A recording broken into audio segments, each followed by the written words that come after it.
முதலில் தோல், பின்னர் தசை, எலும்பு, மறுபுறம் இதயம், மூளை, நுரையீரல், கல்லீரல், வயிறு என மனித உடல் பல உறுப்புகளால் ஆனது. ஒவ்வொரு உறுப்புக்கும் வெவ்வேறு அமைப்பு மற்றும் செயல்பாடு இருக்கும். ஒவ்வொன்றுக்கும் அதன் தேவைகள் உள்ளன. இதயம், நுரையீரல், சிறுநீரகம், வயிறு, இந்த உறுப்புகள் அனைத்தும் நமது மூளையால் கட்டுப்படுத்தப்படுகிறது. மேலும் விஞ்ஞானிகள் கூறுகையில் மூளைதான் மனித உடலில் மிகவும் மென்மையான பகுதி என்கின்றனர். மனித உடலின் அமைப்பு முக்கியமாக நமது எலும்புகளால் ஆனது. பின்னர் அவை சதை, தசை மற்றும் தசைநார் என வகைப்படுத்தலாம். ஆனால் நமது உடலில் இப்படி பல உறுப்புகள் எது வலிமையானது யாராலும் யூகிக்க முடியும்?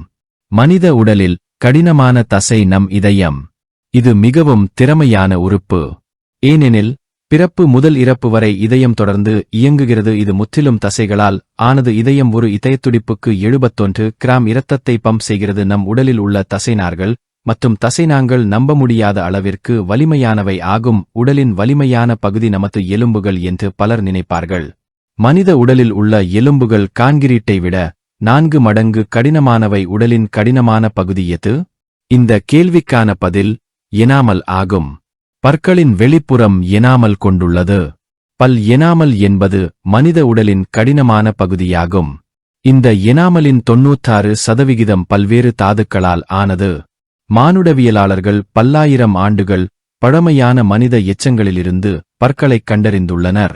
அதனுடன் மரபணு சோதனையும் செய்யப்படுகிறது. கார்பன் டேட்டிங் செய்யப்படுகிறது. உண்மையில் நமது பற்கள் கால்சியம், பாஸ்பரஸ் மற்றும் பிற தாதுக்களால் ஆனது. பற்களின் மேல் அடுக்கு எனாமல் என்று அழைக்கப்படுகிறது.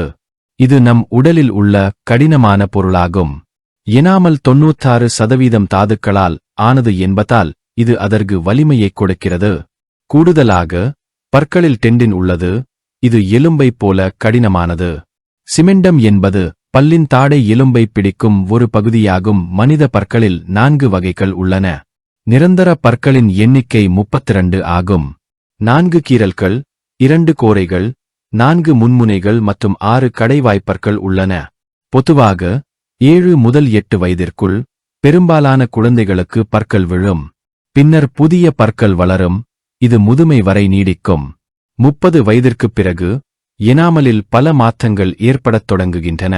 ஆகையால் 30 வயதிற்குப் பிறகு கூடுதல் பல் பராமரிப்பு தேவைப்படுகிறது.